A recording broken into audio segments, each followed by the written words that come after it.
The whole of Akoka Community Secondary School was in shock. Whispers filled the air, moving like wildfire from one classroom to another. Nobody could believe it. It started with one girl, then two, then three. Before anyone could understand what was happening, 16 girls in SS3B were pregnant. The teachers held an emergency meeting. The principal, Mr. Dike, slammed his hand on the table.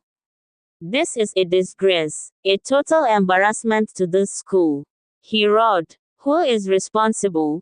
At first, nobody knew. But the truth has a way of coming out. One of the girls, Amaka, broke down in tears during morning assembly. It's Mr. Femi," she confessed. Gasps filled the air. Mr. Femi was the new biology teacher, young and handsome, always smiling. Students loved him. Parents trusted him. But now, his name was like poison. Teachers whispered, "Is it true?" Students murmured, "How can?" Even the principal, who had always defended Mr. Femi, looked shaken. But Amaka was not the only one. One by one, the other girls came forward. Some cried, some kept quiet, but all of them pointed at Mr. Femi. Yet, something was strange. Mr. Femi did not run. He did not deny. He did not confess either. He only stood there, silent, watching everything unfold. "Call the police," the vice principal shouted. "Wait." Mr. Femi finally spoke, his voice calm. "Before you do, let me tell you something." The room fell silent. "Everything is not as it seems," he said, his lips curling into a small, knowing smile. And that was when the real mystery began. The staff room was silent. All eyes were on Mr. Femi. The principal, Mr. Dike, clenched his fists. "What nonsense are you saying?" Mr. Femi leaned forward. "I said, everything is not as it seems." The teachers looked at each other. The girls had already spoken. 16 of them. What was there to doubt? "Are you denying it?" the vice principal, Mrs. Okon, asked, her voice shaking with anger. Mr. Femi smiled slightly. "I never said that." The room grew colder. Something felt off. Just then, one of the pregnant girls, Halima, ran into the staff room, breathless. Sir, she panted. "Please, we need to talk." "Halima, go back to class," Mrs. Okon said firmly. But Halima shook her head. Tears filled her eyes. "There's something we haven't told you." "What do you mean?" Mr. Dike asked. Halima looked at Mr. Femi, then at the teachers. We were threatened." Gasps filled the room. "Threatened?" Mrs. Okon's voice dropped. "By who?" Halima hesitated, fear in her eyes. "I can't say. But I swear, Mr. Femi is not who you think he is." Mr. Dike slammed the table. "Stop speaking in riddles, Halima. If he's innocent, then who is responsible?" Halima's hands trembled. She looked towards the window, as if expecting someone to be watching her. Then she whispered, "He is watching us. He knows everything." A chill spread through the room. The teachers exchanged nervous glances. Then, suddenly, bang, the door burst open. A tall man in a dark suit stepped in. His eyes scanned the room like a hawk. The moment Halima saw him, she froze. Tears ran down her face. She slowly stepped back, shaking her head. No, it can't be," she stammered. Mr. Femi sighed. He turned to the principal. "Now do you see?" he said. "The real story is just beginning." Silence gripped the staff room as the tall man in the dark suit stepped forward. His presence filled the air with something heavy. Mr. Dike cleared his throat. "And who might you be?" The man didn't answer immediately. Instead, his cold eyes settled on Halima. She shrunk back, gripping the edge of a table as if it was the only thing keeping her from collapsing. I believe this meeting concerns my students, the man finally said, his voice smooth but sharp, like a knife hidden in silk.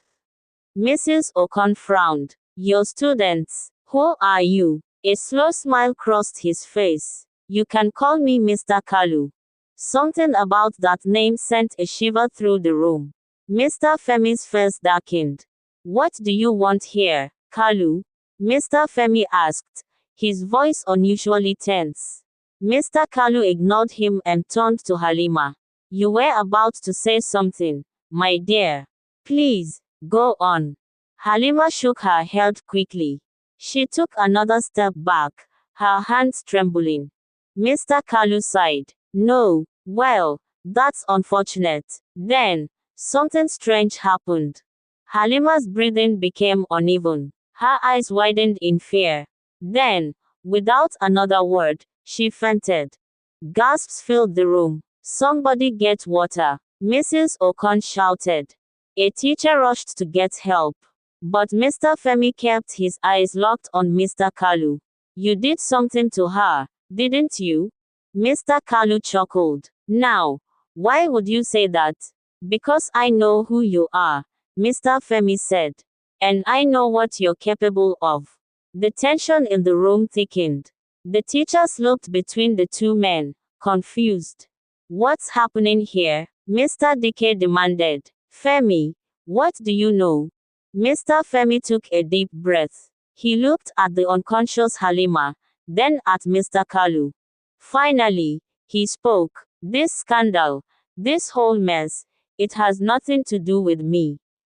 A stunned silence followed. Then who? The vice principal asked. Mr. Femi turned to look at Mr. Kalu. His next words sent chills down everyone's spine. Ask him. All eyes turned to Mr. Kalu. But he was smiling. A slow, knowing smile. The staff room felt like a graveyard. The tension was thick. Every teacher, every eye, was locked on Mr. Kalu. But instead of fear, he smiled. A slow, amused smile. Mr. Dike cleared his throat. Femi, what are you saying? Are you accusing this man? Mr. Femi did not blink. I am saying that if you want the truth, you should ask him.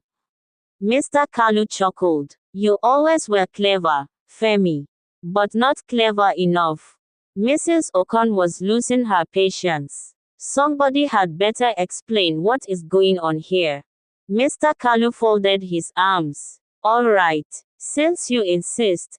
He looked around the room, his voice calm.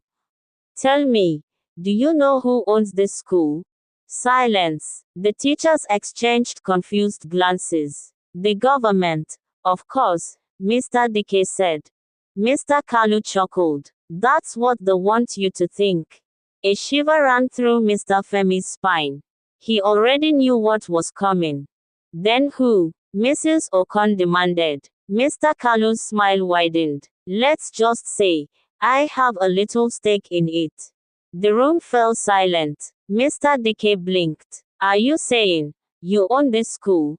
Mr. Kalu shrugged. Not directly, but let's just say, nothing happens here without my knowledge. The teachers exchanged nervous glances. Something felt very wrong. But that doesn't explain the girls. One of the teachers protested. Mr. Femi stepped forward. Let's stop pretending. Kalu, just tell them the truth. Mr. Kalu sighed, shaking his head. Ah, Femi, still so naive. He turned to Mr. Dike. Tell me, sir, how many of those girls actually said my name? Mr. Dike hesitated. None. But they all mentioned Femi, didn't they? Mr. Kalu smiled. Because they were threatened. Mrs. Ocon snapped. Halima was about to tell us before she fainted. Mr. Kalu sighed dramatically. Oh, the drama. But tell me, who threatened them? No one spoke. Mr. Kalu shook his head. You see, no evidence, no proof, just stories.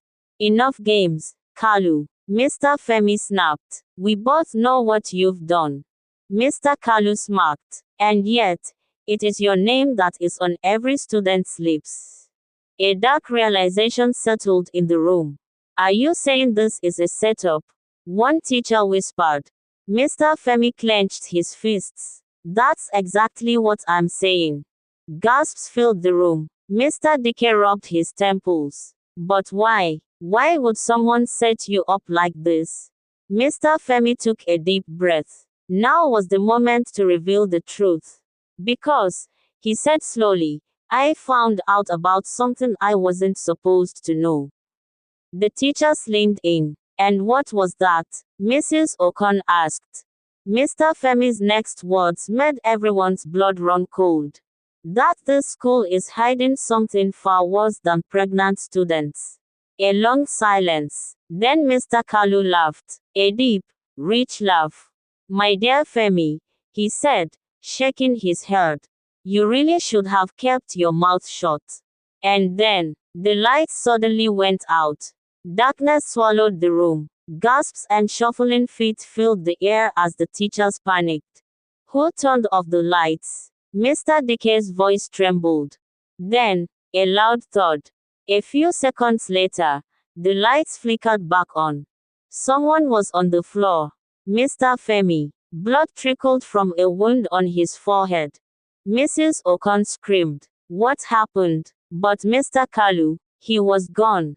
The teachers rushed to help Mr. Femi. His breathing was shallow, his eyes barely open. It's not over, he whispered weakly. Stay with us, Femi, Mrs. Okon begged. But Mr. Femi only gave a weak smile. You need to protect the girls. It was never about me. Tears ran down Amaka's face as she knelt beside him. Sir, please don't go. The principal called for help, and soon, an ambulance arrived. Days later, the truth finally came out. The school was not just a place for learning. It was a trap. Mr. Kalu, a powerful and dangerous man, had been running a secret trafficking ring. The girls were never meant to become mothers, they were meant to disappear. When Mr. Femi discovered the truth, they framed him. They knew if everyone believed he was guilty, nobody would look further. But Halima had been brave. She had tried to speak up. And when the truth started coming out, Mr. Kalu vanished. 1 month later, the school was quiet. The scandal had shaken the entire community. Amaka, Halima, and the other girls were receiving care and protection. They were no longer afraid. But Mr. Femi was gone. He had survived, but he had chosen to leave. One evening, as the sun set over Akoka, Amaka sat on the school field, holding a letter. It was from him. Dear Amaka, by the time you read this, I will be far away. I wish I could have stayed, but I know my presence will always bring back painful memories. But promise me something. Promise me you will not let fear control your life. Promise me you will fight for the truth. Because brave people like you will change the world. With love, Mr. Femi. Tears rolled down Amaka's cheeks, but this time, they were not just tears of sadness. They were tears of hope. Because she knew the real fight had just begun. Please do like.